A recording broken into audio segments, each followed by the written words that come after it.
United States is consuming 25% of the world's oil, but the United States has something like 4% of the world's population. Statistically, that's not sustainable.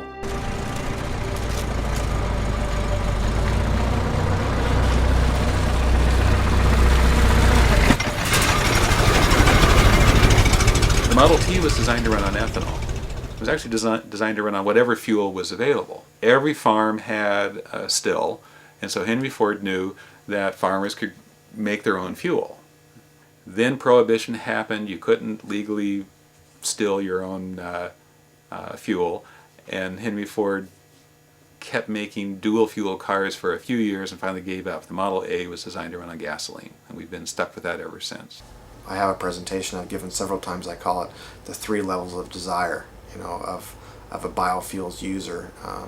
You've got the people like me that I'm not going to let someone else make it for me. I'm going to make it for myself, and that's all I eat, sleep, and think about.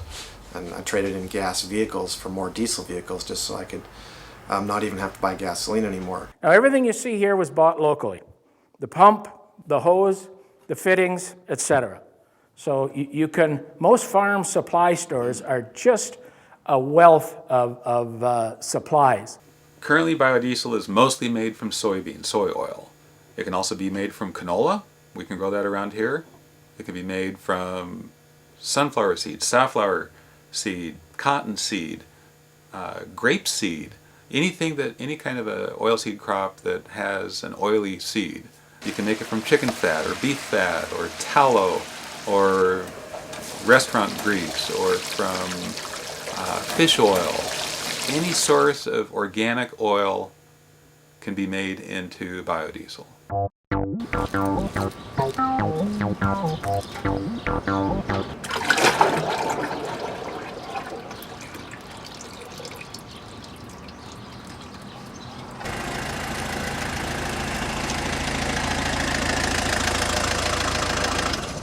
Do this every week. I've been doing it for 8 years now.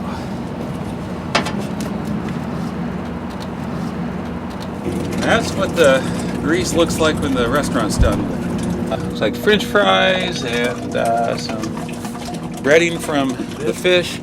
They have a really good Friday night fish fry here too. They have great fish and chips. At its essence, to make biodiesel, you start with 5 gallons of oil, 1 gallon of methanol, and about 1 pound of lye. You dissolve the lye in the methanol, you mix that with the oil, you let it sit. The lye and the methanol break the oil down into biodiesel and a layer of glycerin. And if you started with 10 gallons of oil, you'll end up with 10 gallons of biodiesel. If you started with 1 gallon of methanol, you'll end up with about 1 gallon of glycerin. And that's essentially all there is to it. You can do it in a pop bottle, you can do it in a big mixer, you can do it in a gigantic mixer. If you want to spend the money, you can build a continuous flow processor and make the stuff 10 million gallons a year at a time. Scott Johnson is president of GenX Energy, a manufacturing facility in Burbank, Washington that produces 40 million gallons of biodiesel a year. We began building the business on a sustainable model. We did not take the big approach where we're going to have to import fuels from outside the United States. We're going to build a small plant, and as feedstocks become available inside of a truckable range, of a range that makes sense for this plant, we will increase the capacity of the plant. The demand for biodiesel is there. We can sell every gallon that we make, and we have orders for many more gallons than we can make. If you go back 100 years ago, it took about 1/4 of a farmer's farmland to grow the crops for the horses they used to do all the farming. It actually takes less land to grow canola to run the tractors than it took land to grow hay for the horses. So we've actually improved. Ted Durfee, owner of Natural Selection Farms, has an oilseed crushing operation in Sunnyside, Washington. Once the seed is conveyed into the facility, it goes through a cleaning process. And what we're doing essentially is separating all the husk and debris from the seed. The first press actually conditions the seed. And in the process of doing that, It's like a large screw, and as that screw is slowly turning inside there, there's bars on the outside, and the oil is being forced out through the bars. The oil is captured, and it goes to another area where the oil will eventually be cleansed. The meal from that press flows into a second press that goes through the exact same process. From there, the meal goes through one further press, where once again the oil is pressed through the bars, the same screw mechanism we talked about, and from there the meal goes into a hammer mill where it's ground up finally into a powder, and it results in about a 36% protein meal for the dairies. We will crush on a daily basis around 24 tons, 1 ton per hour. Per ton of seed, there will be around 80 to 100 gallons of oil. If you put a pin here and drew a line around in this circle, this is all happening within, say, a 30-mile radius of what we're doing. For every dollar that goes out for petroleum, only 15 cents of it stays in the community. Every dollar in biodiesel, actually 84 cents of it stays in the community. So we're keeping those dollars within our community, creating sustainability, reducing dependence on third world nations for our fuel supply. In addition, we're purchasing the crops that our farmers are growing and using that right here locally.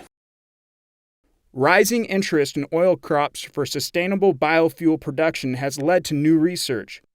Camelina, a rising star among oilseed crops, has been cultivated in Europe since the Bronze Age. So this is an example of biodiesel. This just came over from the lab and looking at it for clarity. This biodiesel is probably camelina oil right here.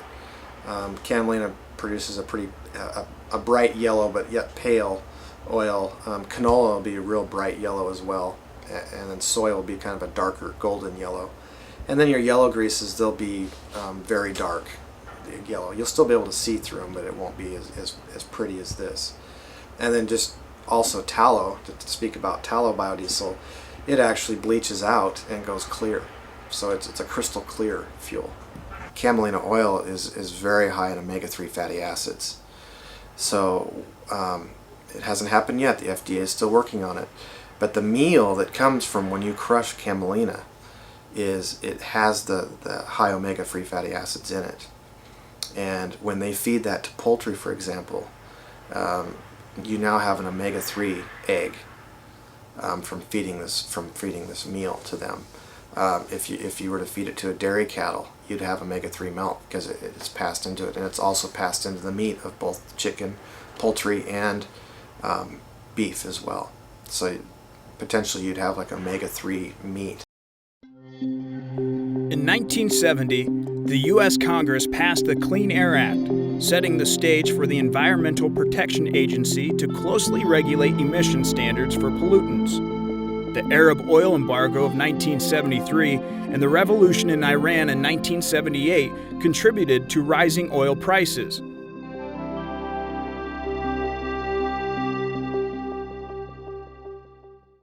In August 1982, at Fargo, North Dakota, the first international conference on plant and vegetable oils was held. In 1990, greater restrictions were included in amendments made to the Clean Air Act. The amendment included the use of biodiesel fuel in existing government diesel vehicles. In 1992, the Environmental Protection Agency passed the Energy Policy Act, aimed at reducing U.S. dependence on foreign oil. That same year, 11 Midwest soybean groups created the National Soy Diesel Development Board. In 1995, they became the National Biodiesel Board with goals to create a sustainable biodiesel industry. In 2005, the Clean Energy Policy Act amended the Clean Air Act and established a Renewable Fuel Standards Program. The law mandates that 7.5 billion gallons a year of the country's annual fuel consumption will come from the renewable fuels by 2012, and 36 billion a year by 2022. The Department of Energy has qualified biodiesel as the fastest growing alternative fuel in the country. It is one of the most thoroughly tested alternative fuels on the market. It is a quick and low-cost option for companies and fleets that are already heavily invested in diesel products. converting fleets and equipment to biodiesel fulfills EPA requirements. Biodiesel is one of the best greenhouse gas mitigation strategies for today's medium and heavy-duty vehicles. Biodiesel is going to be a solution for any vehicles that require high torquing power. Diesel engines, trucks, transportation of freight, tanker trucks, ships, all use diesel as a basis for their fuel.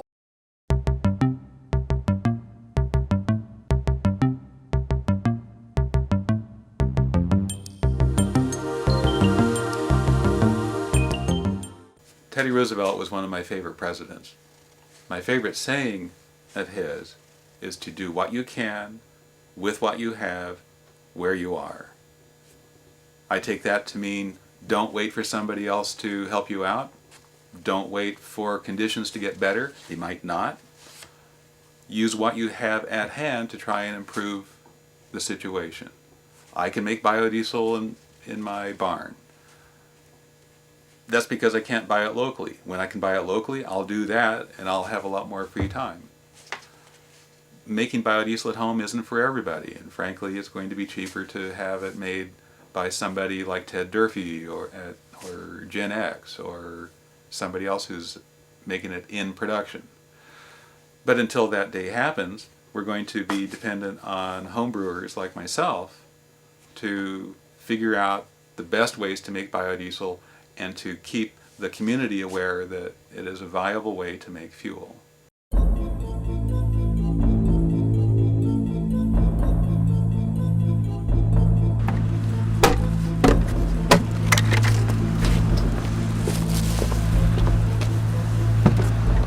That was about 20 gallons of oil. That'll turn into about 19 gallons of fuel for me.